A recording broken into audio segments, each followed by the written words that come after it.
Hello po, ito magluluto po ako ng yung litson. Okay. So, ito po, luluto po ako ng litson. Paksiw na litson. Hindi ko po ipakita sa inyo po yung ingredients, pero ang ingredients po nito yung leftover po na litsong baboy.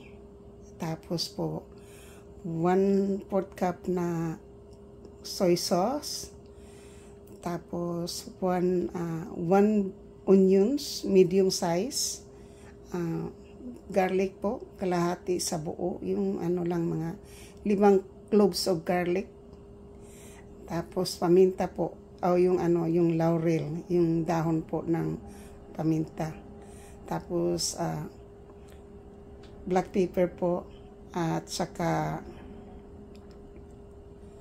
vinegar po.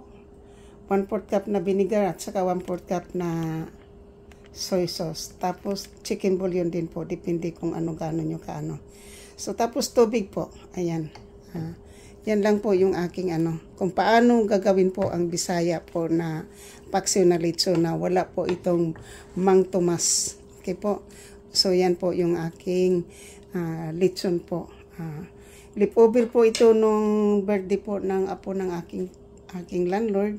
So ngayon po ay yan po ang aking menu for today, for lunch, for dinner na po yan.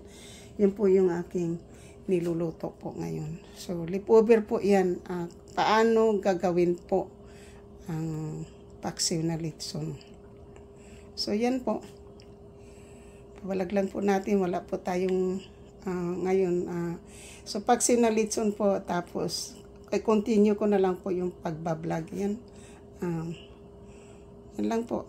Paano gagawin. So ang ingredients po ay litson, yung leftover na litson po. Tapos ganito po yun.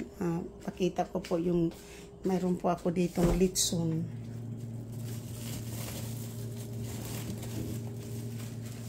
Ito po yung litson po na baboy po.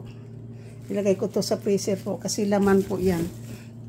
Pwede po nating lagyan po ng soy sauce uli yan, sibuyas sa panibaan na another kind of cooking po.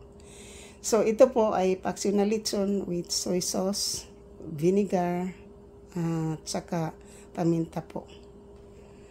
So yan po yung ating menu ngayon. So ngayon po ay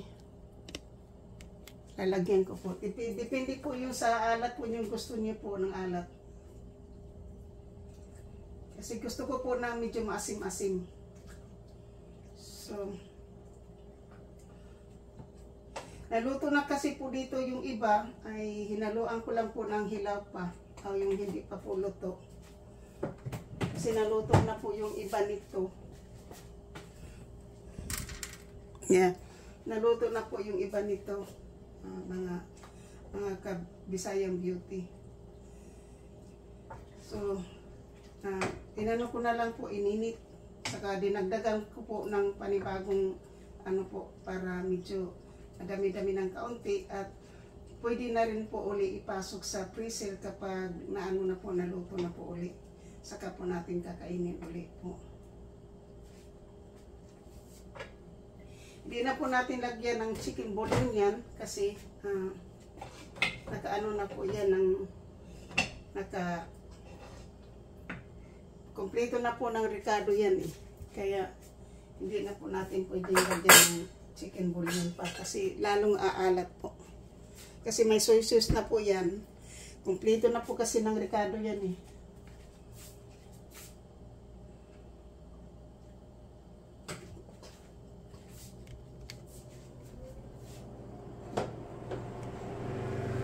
So, ganyan na lang po, mga ka-Bisaya ang beauty. At ngayon po ay makulimlim. Yan po. Makulimlim po ngayon, mga ka-Bisayang beauty, makulimlim. Alam mo ko ba sa bandang San Diego at sa Kaili po, may hurricane. So, ito po ang affected po ng weather po dito. Ayan.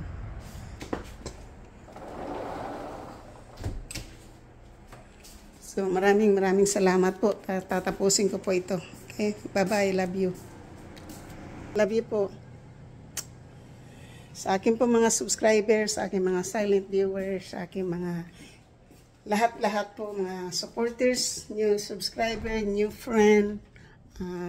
Maraming salamat po sa inyong lahat.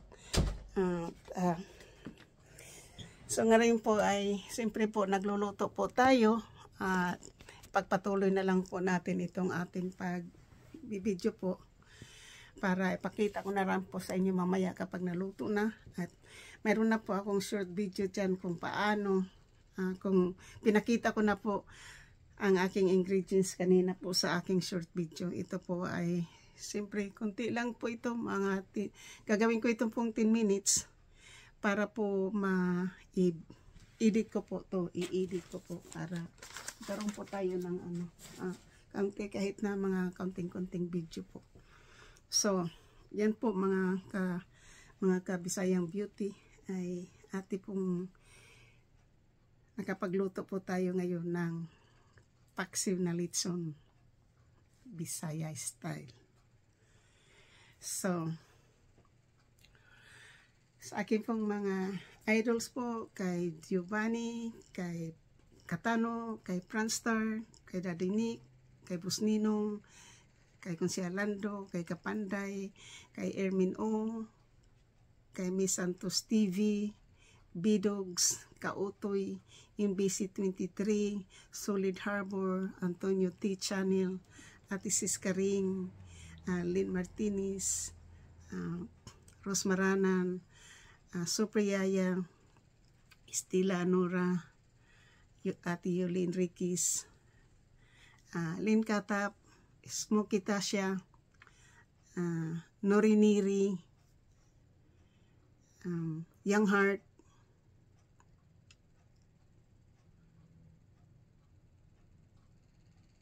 Chelmex, Herbal Buhay, at sa marami pa pong iba. Fatty Yusan, maraming salamat. Nining Nits, thank you po. Sa lahat-lahat po na sumusuporta po ng aking channel, maraming salamat po sa inyo. Sa hindi ko po nababanggit, nandito po kayo sa akin. Siyempre po, mayroon na po tayong edad, nakakalimutan na po natin yung iba. So, pero nandito po kayo sa akin, maraming salamat po. So, kay Keeping Up with Mrs. K,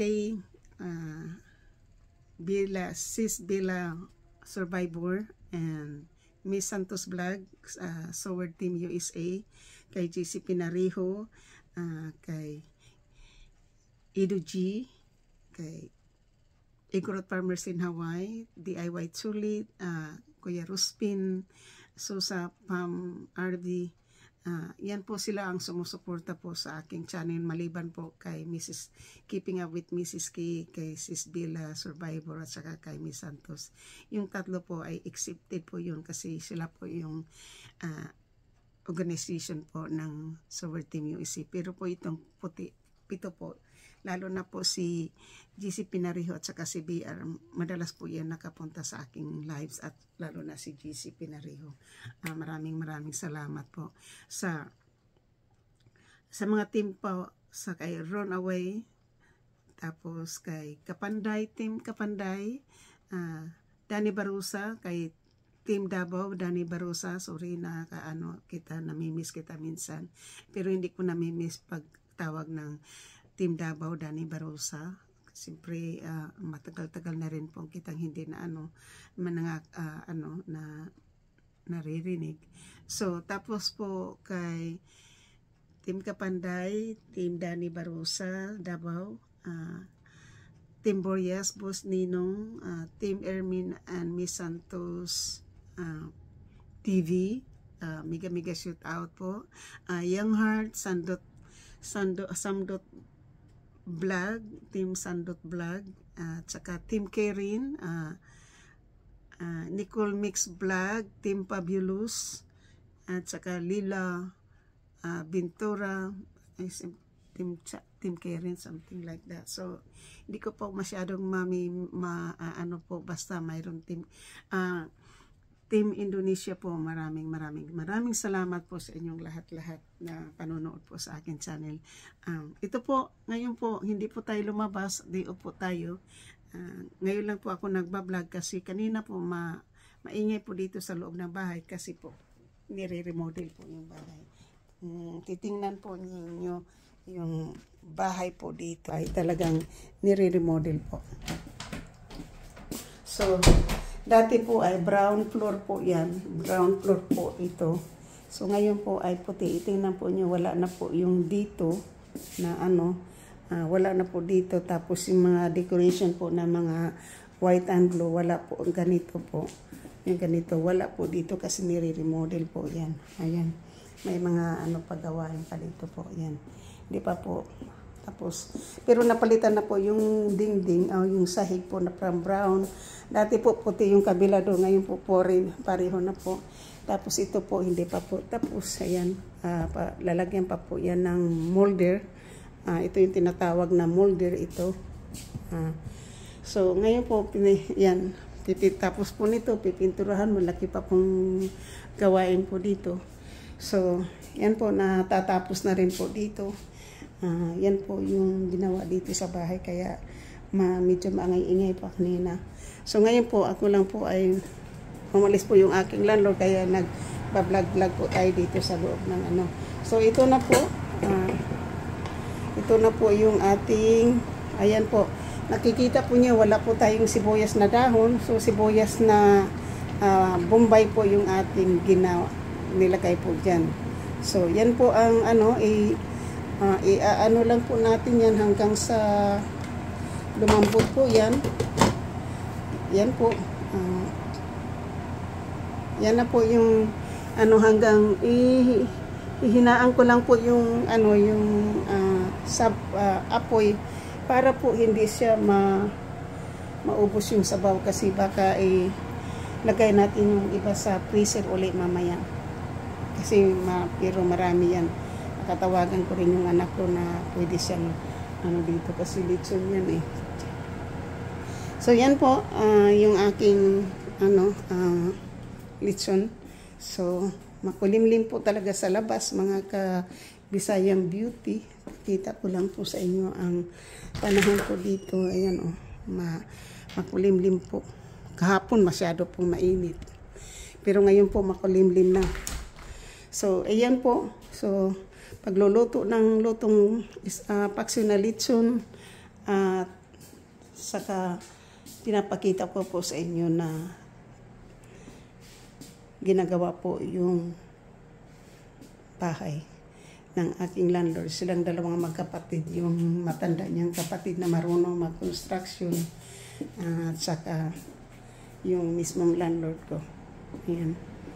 Yan mga ano po na ito na lang po, kailangan pa yan. Hindi pa natapos na lagyan ng molder. Molder po daw tawag nito. Molder. Yan. So, yan na lang po. At saka yan, natapos na po dyan. Ayun. Tapos pintura na lang po yung kailangan pagkatapos ng molding. Yan po. Yan ang kaganapan po na umuwi na po siguro yung kapatid na isa kasi wala na po dito. Ma-pick up na siguro po din. So, andito po yung mga decoration na black and white. Yung maliliit po, ayan. Ang iba po ay nasa garahe po. O sa storage. So, ayan po ang ating lechon na paksiw. Yan. Yan po ang Bisaya. Wala pong Mang Tomas yan. Hindi po yan nilalagyan ng Mang Tomas. Ang Mang Tomas po ay Tagalog na ano yon, na lechon. So, yan po. Ang masasabi ko lang po ay maraming salamat.